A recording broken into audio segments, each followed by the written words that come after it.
We are the keepers of the flame, the sacred order. Let the ceremony begin.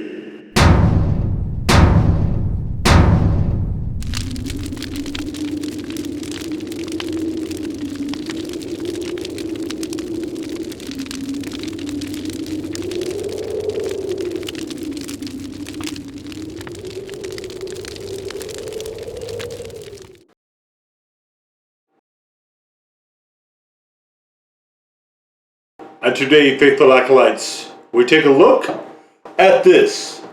And what this is CaJohn's Killer Chipotle. Caution, it is not the ordinary smoky fire. Sure. Okay, let's take a look through the old ingredient panel. And I'm sure that what they're referring to is the red habanero peppers and the Elokia pepper mash, the ghost peppers. I am certain that's what they're meaning, but you can see we have brown sugar, vinegar, red habanero pepper mash, Elokia pepper mash, tomato paste, water, chipotle powder, black pepper, and xanthan gum. Little emulsifier. You can see it is extremely runny. So runny. Oh, so very runny. It reminds me, and I mentioned this in the review, so actually I should probably talk about that a little bit. So, initially when I reviewed this sauce, the bottle that I had this label anyway, was much, much thicker. It was almost a virtual clone for the Angry Beaver. And so I thought, okay, so he's just using different labels, same sauce. Certainly that would not be unknown in the hot sauce world that we all know and love so much. And so I got them side by side because I was going to actually do a dual review for this series.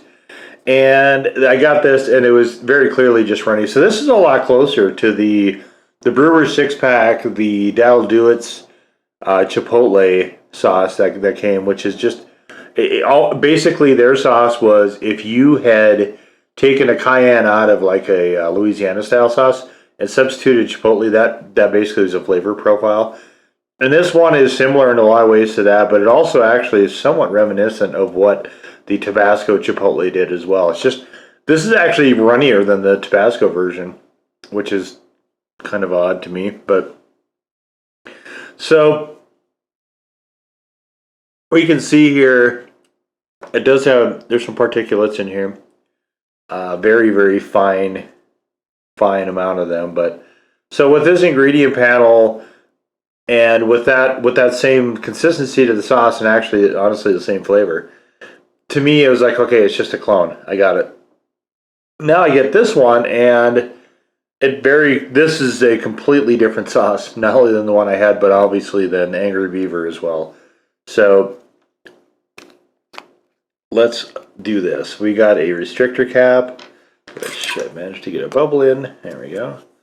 And it definitely needs a restrictor cap. The bottle I had earlier also did not. And that's why I kind of feel like, in some ways, I wish I would have started taking pictures for the blog sooner. And I really wish I would have done what Kendall on Chasing the Heat does, and actually taken pictures of the labels as well. But this is, you can see, extremely runny, very runny. It is a very nice dark brown, I guess medium brown to dark brown color, which you would hope for Chipotle sauce. I can smell a little bit of the smoke from here. But yeah, it's definitely just a gorgeous, gorgeous sauce.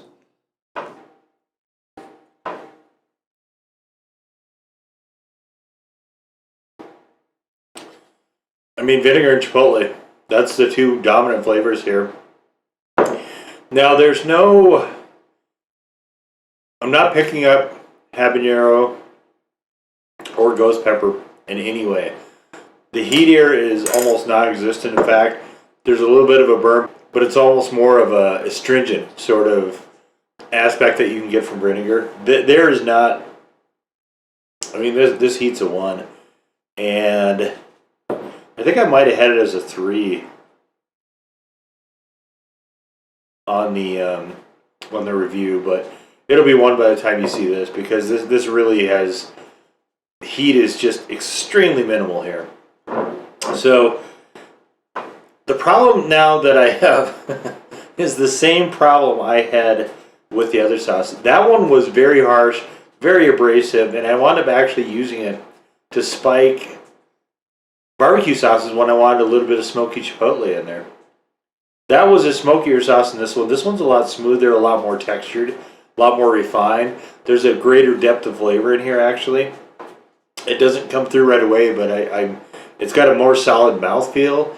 It definitely feels like there's more than going on in that one, which is just chipotle and vinegar. This one, there is some complexity to it, and I actually like that. But the problem still remains, which is, what the hell do I do with it? That is kind of the main issue I have here, because I don't know. I don't have a pressing need for a chipotle sauce. I will say that one made a really good wing sauce, but you know how often I eat wings? Like literally for these videos. The end of every quarter. I don't eat wings, honestly, outside of that. And like chicken strips, honestly, fairly rarely outside of that as well. So I try to find sauces where I can use it on. Just the flexibility, I guess, is the biggest. That and flavor, I guess, are the two biggest components for me in a way. Heat, obviously, as well, which is, like I said, non-existent here. But flavor and flexibility to me are two. I think if I had to pick the two that go back and forth as my prime considerations, is probably those two: flavor and flexibility. And of course, they go hand in hand, because you got something that's awesome flavored, but if it doesn't cooperate with other foods and flavors and stuff like that, it's really difficult to just keep eating those same foods it does work well with. And that's kind of where the rating system on the blog, which is available in the description below, kind of came about, was to try to get that really well-rounded aspect to sauces. So with that one, like I said, I just mostly spike barbecue sauce. I could certainly do that with this, and who knows? I might do that, and that's not ever going to be on video, because who wants to see me making a puddle of barbecue sauce in a bowl and then dumping hot sauce to it and then tasting it and then back and forth? I mean, who cares?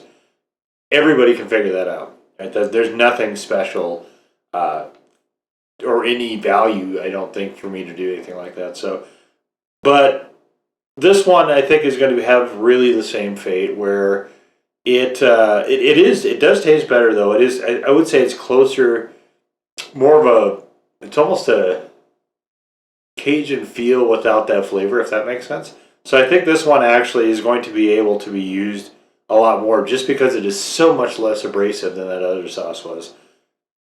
Like almost everything from CaJohn's, this is a really just a flawlessly executed sauce. Not all of them are. So don't get me wrong. They're not all like that. But most of his, I think, are just stunning. They're just extremely well done. Even if I don't always like them, I think they're really well done for the most part.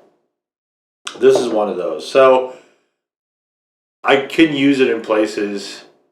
The Chipotle is not as forceful as it was in the other sauce as well. So I think it opens up things a little bit. But I don't really have a place, I guess, where I'm going with this, is I don't really have a place for this style of sauce.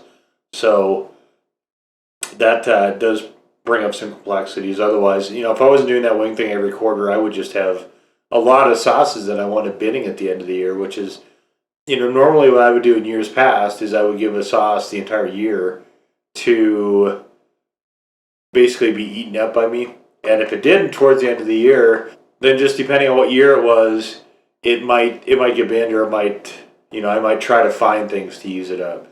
So I mentioned this in the blog a lot too. One of the things with chili heads that we have to kind of be careful with is, because the peppers work so well with high fat, really rich foods, chasing after stuff that tastes just particularly good with that sauce can definitely get us into can get us into a little bit of excess poundage to carry around with us, as diplomatically as I can put that.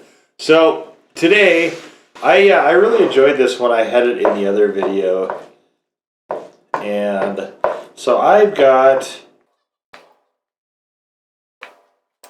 this, which is the Devour white cheddar mac and cheese with bacon. Again, this is a very, very, very rich sauce in here. It's super creamy. It's got, with the bacon, I mean, there's obviously a pretty high fat content to this.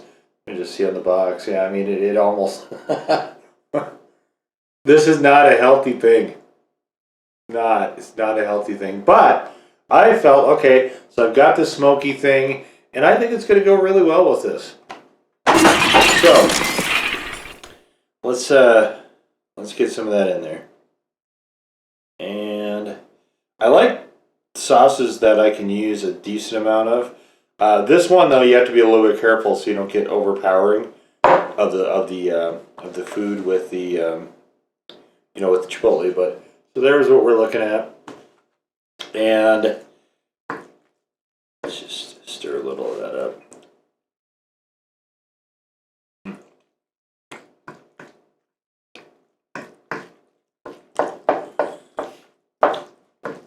This macaroni and cheese, I'll be honest with you, is almost too much by itself. It is so rich. All right, got these spiral noodles. I like them.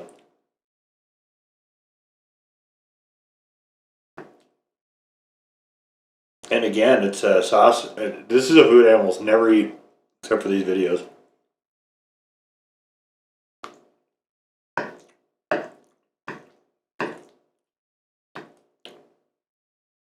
What's interesting, the only thing reading here right now is the garlic.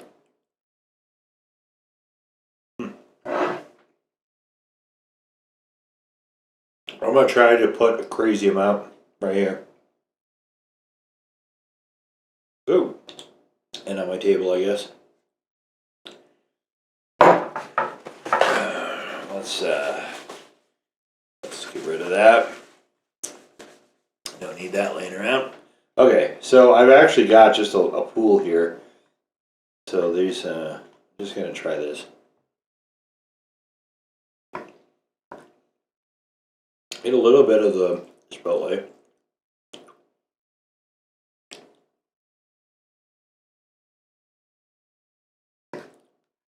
More so vinegar. So that's, I mean, it's interesting because you can use it then as an accent.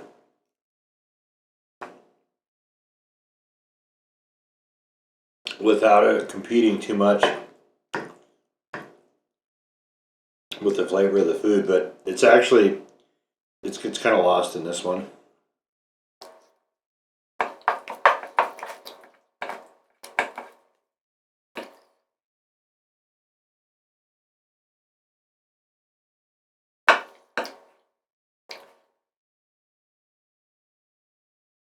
You know, this honestly did not work out as well as I'd hoped.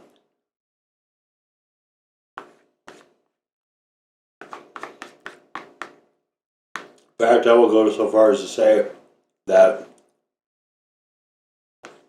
it's my lunchtime as I'm filming this, so I'm just going to finish it, but I don't think I'm ever having this combination again.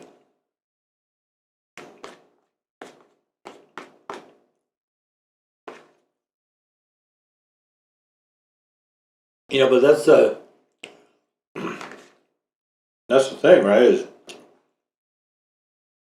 what do you do with a sauce like this?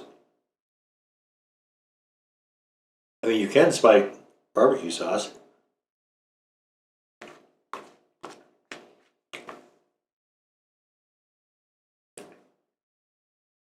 You know, if you're like me, you find most of them way too sweet.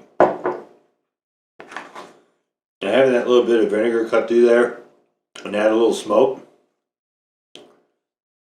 very welcome. But here, everything just got lost. I mean, that was bizarre. I was not expecting that. So, I mean, I'll probably try this on some other stuff, but the other sauce, the one from Daddle, I think it took me almost the entire. When did I finally use that up? It took me almost a year to use it up, and that was me trying to find things to do with it. And when I was spiking the barbecue sauce, like I was spiking the hell out of it. And so I don't know. This one, you can see I've done a fair bit of testing here.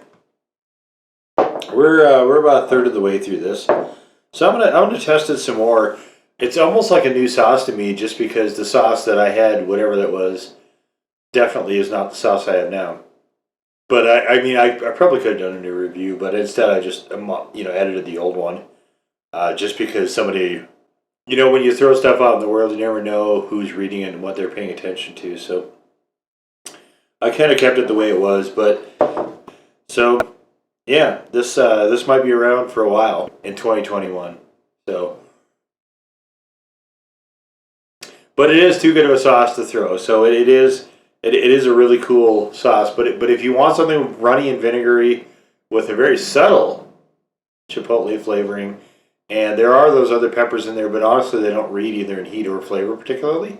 This is a good one to take a look at. It does read a lot more smoothly on the chipotle side. So if you're looking for chipotle flavor notes, this is not a bad one to take for a drive. So, but anyway, there you go. The CaJohn's Killer Chipotle Hot Sauce.